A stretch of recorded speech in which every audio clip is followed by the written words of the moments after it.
আসসালামু আলাইকুম, welcome to Nasima's kitchen. কেমন আছেন সবাই? আজকে বানিয়ে দেখাবো আলু দিয়ে পালং শাক। খুবই মজাদার হয়ে থাকে এই আলু পালং শাকের রেসিপিটা।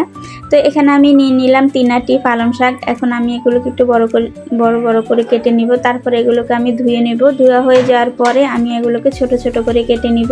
তারপর একটা হাঁড়িতে নিয়ে নিব। এখানে অল্প পরিমাণে পানি এবং লবণ দিয়ে আমি এগুলোকে সিদ্ধ হওয়ার জন্য চুলায় বসিয়ে দিব। আর এদিকে একটা চুলায় হাঁড়ি বসিয়ে পরিমাণ মতো দিব তেল। তারপরে দিয়ে দিব এখানে 4টা পেঁয়াজ কেটে।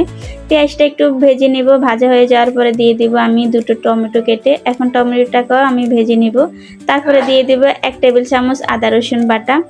আদা রসুন বাটাটা একটু কষিয়ে নিব। তারপরে দিয়ে দিব 1/2 চা চামচ করে হলুদ এবং মরিচের গুঁড়া, আর স্বাদ অনুযায়ী দিয়ে দিব লবণ। তারপরে এখন খুব ভালো করে এগুলোকে কষিয়ে নেব। অল্প পানি দিয়ে আমি মশলাটাকে খুব ভালো করে কষিয়ে নিয়েছি। এখন আমি এদিকে 4টা আলু কেটে নিলাম। আপনারা আপনাদের পছন্দ মতো আলুটা কেটে নেবেন। এখন আমি দিয়ে দেব আলুটা দিয়ে খুব ভালো করে মশলার সঙ্গে আলুটা কষিয়ে নেব। কষানো হয়ে যাওয়ার পরে আমি দিয়ে দেব এখানে পরিমাণ মতো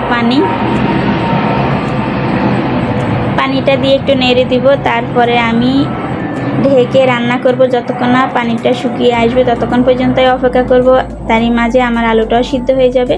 তো এই তো আমার আলুটা সিদ্ধ হয়ে গেছে, পানিটাও শুকিয়ে গেছে। এখন আমার এদিকে শাকটাও সিদ্ধ হয়ে গেছে। এখন আমি আলুর সঙ্গে শাকটা দিয়ে দেব। তারপরে খুব ভালো করে এখন মিক্স করে নিব।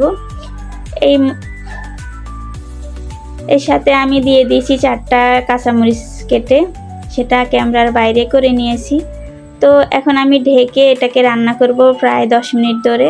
তো এই তো আমার শাক রান্নাটা হয়ে গেছে। আপনারা এভাবে অবশ্যই বাসায় বানিয়ে খেয়ে দেখবেন। আল্লাহ হাফেজ।